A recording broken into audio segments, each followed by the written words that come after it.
All right, another edition of the basketball show leading into game 3 of the SEC schedule. She's Taylor Corn. I'm Jim Dunaway.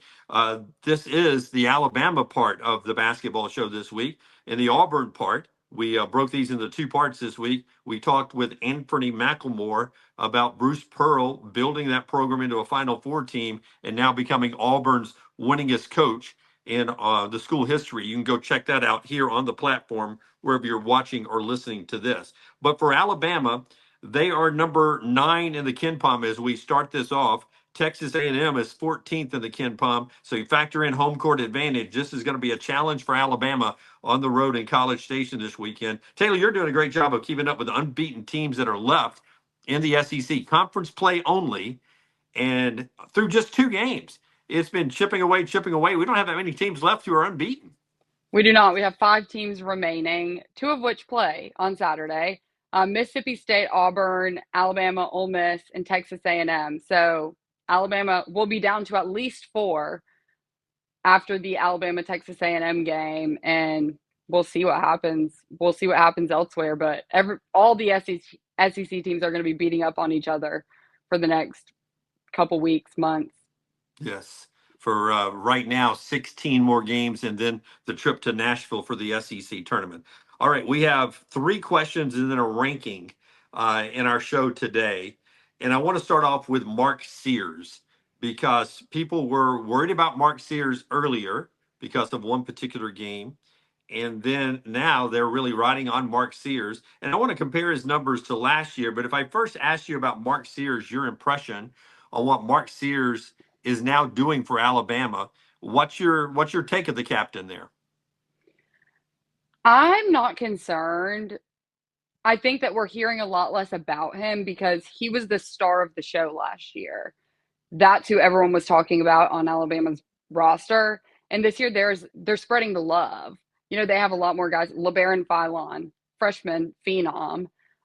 He's been getting talked about a lot. So I think that there's just more talent. I don't want to be offensive to the guys on the team last year, but I just think that there are more guys around him that are also being extremely productive, and that's going to take away some of the spotlight for him.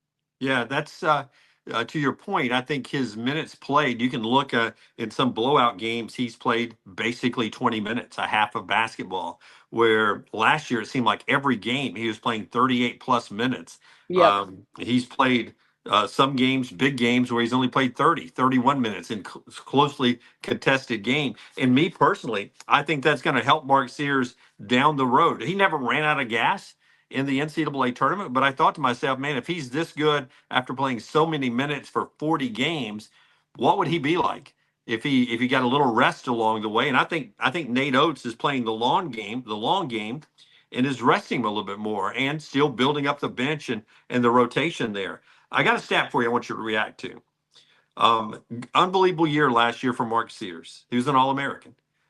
At this point in the season, going into week 3 of the SEC, Mark Sears had 1, 2, 3, 4 20-point plus games, 20 or more points, 4 of them. This year, he's got 9 of them against what has been a tougher schedule than what Alabama played last year. 9 20 points plus games. Taylor, he's only averaging 18.5, but you're a math major at Auburn, right? You major in math? No. Yeah, well, But me I either. can I can try and do some if you Yeah. need me to. No, but I will tell you that if you have a 0 in one game like he did, Yep. then that's going to hurt your overall season average. So he's scoring 18.5 a game, but he's got that 0 against Illinois that brings that number down. I think Mark Sears, personally, and I'd love your thoughts on this, is ahead of where he was last year. Despite that 0-point game we saw against Illinois, I think you're getting a better version of Mark Sears right now than you got last year. We talked about him some after the game last night. I think that was last night. When they were playing at Oklahoma, and his first half was incredible. He looked phenomenal in his first half. And I think something also that we need to take into consideration is that having talented guys around you will elevate you. So I think that also, could be helping him out a little bit. But yeah, I mean, I think that if you remove that one game, was it the Illinois game Yes. where he struggled? He just had an off night. Yeah, he's had an incredible season so far. He's just not getting talked about as much, which, he maybe he'll be back in the headlines soon. But yeah, he's had an incredible season. Alabama's on the way to Texas A&M after beating South Carolina the other night on the road and Oklahoma at home so far to start the SEC slate. This will be the toughest challenge so far. When the betting line comes out, they usually come out late Friday night, early Saturday morning. Alabama will be a road underdog, in my opinion. It won't be by a lot, but I think when the number comes out, I think Alabama will be a slight underdog against Buzz Williams' Texas A&M basketball team. What do you think that would do for a team that has been as accomplished as Alabama has been so far to finally look at look on the tablet, the phone, and say, "Man, the folks in Vegas, we're the underdogs. Let's go show the Aggies what we got here." I think this could be a good thing. Yeah, I think that it could provide a little motivation for them. One thing that I did calculate earlier, now that we're talking about math, people say defense travels. And that's why having a good defense is so important because you can't always depend on your offense on the road. Shots might not be falling in an opponent or even a neutral site arena. But Alabama is averaging 91 points a game away from Coleman Coliseum, whether that's in a neutral site or on the road. Their offense has traveled so far this season. It's going to be it's an SEC game, so the environment's going to be hostile, as all of them will be throughout this stretch of play. But I mean, if they want to use that as motivation, use it as motivation. But I'm not worried about them offensively. Yeah, I would tell you this. This will be the first Saturday where everyone in the league will have their students back on campus. So if you thought the atmospheres were good through the first two games, this Saturday, tune in and watch SEC play on the visiting. If you're the visiting team on somebody else's home court, you'll get full student bodies back and engaged in a basketball weekend. It'll be fantastic out at Texas A&M. Oh, I have Um, another stat. you do. Tell me about this. They I don't know why I didn't lead with this. Alabama this season is 2-0 against the spread as an underdog. So, So for any they've of covered those, and won outright. they it was UNC and Houston were the two games, Wow. And according that's to my research. Yeah, well, those are good wins. I think UNC, that was about the name on the jersey, not the actual team. But Right. Auburn and Alabama both have wins over Houston, and that's a good basketball team. All you have to do is look at the Ken Palm, and you see them, even with losses to Auburn and Alabama and three losses total, sitting there at number three in the country behind Duke and Auburn in the Ken Palm. As we sit here on a Thursday night going into the weekend, Duke, Auburn, Houston, Iowa State, Florida in the top five. Tennessee is six, Illinois seven. Gonzaga, Alabama, and Kansas are your top 10 in the Ken Palm. As I said, Texas A&M is 14. Auburn's opponent, South Carolina, way down the list by SEC standards. And they will be playing an uphill battle the rest of the season to make the tournament. They get Auburn. South Carolina checks in at number 81 now. So they'll have a long way to go to be part of Selection Sunday coming up in 16 games. A very popular question that we've been getting is Jarin Stevens as a starter. And I have a philosophy on basketball, and those of us that are huge football fans, I don't think we always um, think out the best basketball minds of the world. And I did a little research on this, and a coach told me that putting a starting lineup or a rotation together, you don't necessarily want to have your five best scorers on the floor at the same time, because then when you substitute, you end up maybe not having a great scoring lineup, or maybe the five best scorers don't play the best defense, or maybe the five best scorers aren't the rebounders. So right now, I think you would agree with me, Jaron offensively has not been the Jaron we saw last year. His shots are not falling right now. You agree? Yes, I agree. So when you think about a starting lineup, and the one person that submitted this in the mailbag was like, "Why is Jaron Stevens still starting?"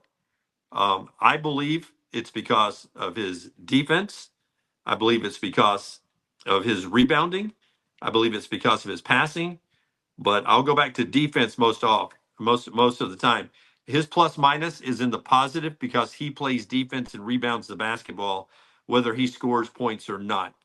Do you think that's a pretty good philosophy that you don't have to be the best scorer? You can be one of the better defenders, rebounders in a game. Yeah, and I think starter, the word, when you think about the definition of a word starter in sports of in terms of a sport, it goes back to what you said. Those are the best players. I think in these types of situations, it's that's not necessarily the case because it's not like a football game when your starters are playing, the majority of the snaps. There are rotations, and when it comes to Nate Oats, he's an analytics math junkie. So he's doing it for a reason. And he probably, if I had to guess, Jaron probably fits in better with the other four guys that are starting than he does with the second five of the rotation. So I think there's probably more to it than just his offensive production. And I think that, I mean, as a fan that's asking the question, I would have confidence in Nate Oats. He knows what he's doing. Stevenson is a guy who gets the start, but if I said there are 10 Alabama players who are playing double-digit minutes, 10 of them, 1 to 10, where do you think Stevenson is in the minutes of game time? His average playing time on the floor, 1 to 10. Where do you think he is? Well, I think that this isn't going to be a guess. I looked up, I don't know if it's the same sort of statistic, but his role, quote unquote role, according to Ken Palm, he's in the only guy below him is Latrell Wrightsell, who was out for the season, and Houston Millette, who was redshirting and then has been playing some after Latrell got injured. But the Ken Palm analytics say that he's only used in 10 to 16% of possessions. He's last, basically. Besides, I mean, Latrell's out. Houston has just started playing, so not many minutes. If I had to guess, I don't know. That's right. 16.7. Diabate's in 13.5. Everyone else has more minutes or in single digits, including Sherelle, Millette, walk-ons from the bench, and Wrightsell is out of whack because he only played in 8 games and played a lot of minutes in those games. So of guys that are still available, he is ninth out of 10th in minutes played. So for those Jarin Stevenson haters out there, he's got a role on this team. And by the way, just go back and look at the Elite Eight game last year, and you know what he's capable of doing. And I'm a trust Nate Oats guy on his playing time. Stevenson there, young kid who I love his length and what he does when he's on the floor, especially when he's on the floor with Grant Nelson, because I think them switching off defensively and what both of them are able to do lengthwise, it really, I mean, oftentimes one of them ends up on a much shorter shooter who has a dramatically hard time getting their shot off. All right, our getaway topic today is a two-part question, and there's no incorrect answers. The first one is you don't have to go by Ken Palm or any other ranking system, just you personally. The top 5 teams in the SEC right now, we'll call it our SEC power ranking. Who do you think the 5 best teams are in the SEC right now? And then I'm going to ask you for a team that is underachieving uh, in relation to their talent. So let's start first with the power ranking. Give it to me 1, 2, 3, 4, 5 from Taylor Corn. Auburn, Florida, Alabama, Tennessee, and Mississippi State is my sleeper of the conference. I don't like you sometimes Why? because I thought I was going to bring a unique take. We don't talk about this before, Do you and have the it's same exact list? not exactly the same, but I slid Mississippi State in at number 5 because I think they're a dangerous team, and I thought that was going to be the one that you and I would have different, that we wouldn't have. We've got the same 5 teams, just in a slightly different order. When it's all said and done, I've got Auburn 1, obviously. then there's a gap. I've got Alabama, Florida, Tennessee, Mississippi State. You have Florida, Alabama, Tennessee, Mississippi State. So we're virtually close, tied there. And I don't disagree with you. Like I said, there's no wrong answer because Florida is good enough to go to a Final Four as well. We know Auburn's good enough to win a national championship.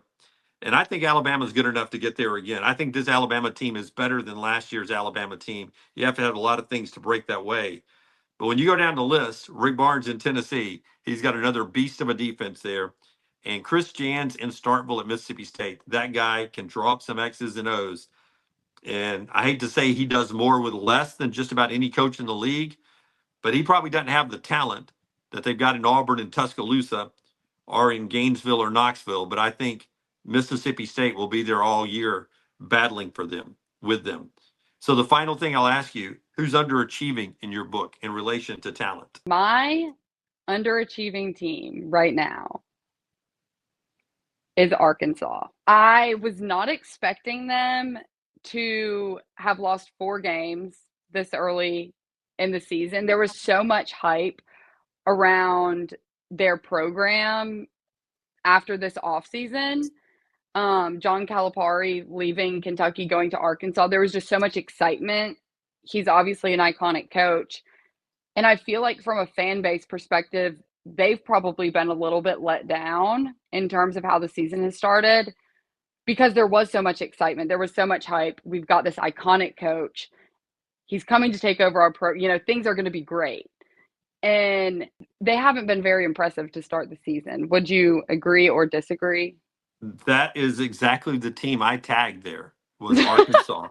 We're on the same wavelength. We're on the same wavelength. Their losses are to Baylor, Illinois, who Alabama beat, Tennessee on the road. That's no shame there. And then Ole Miss at Right. home. It's Ole Miss's first win in Fayetteville since 2015. Yeah, But that's I look at their big wins, T, and Miami and Michigan. Michigan's good in the Ken Palm.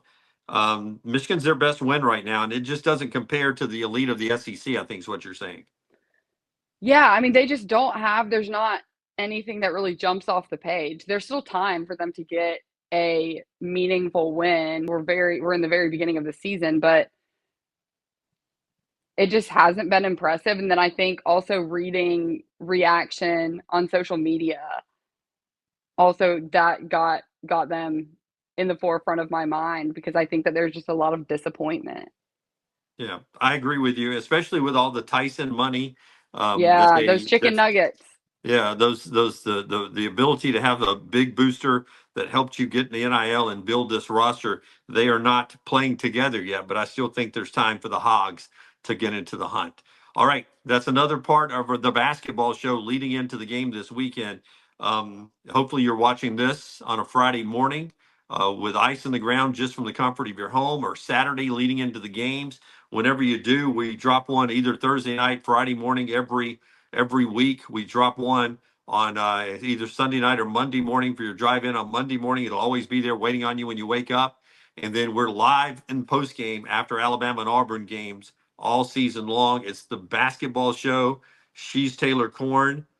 No games this weekend. We can't go to the game this weekend. Both teams on the road. So I guess I'll sit at home and watch the games on TV and then a little football as well. Yeah, we've got a lot of stuff going on this weekend. It might be better that this is the weekend that everyone's traveling. Yeah, perfect, especially with the weather too. All right, Yeah. that's the basketball show. Remember, like us, give us a thumbs up, and send us your comments. We'd love to get your thoughts as well as we talked about Sears and Stevenson and road dogs and power rankings in the SEC right here today on the basketball show.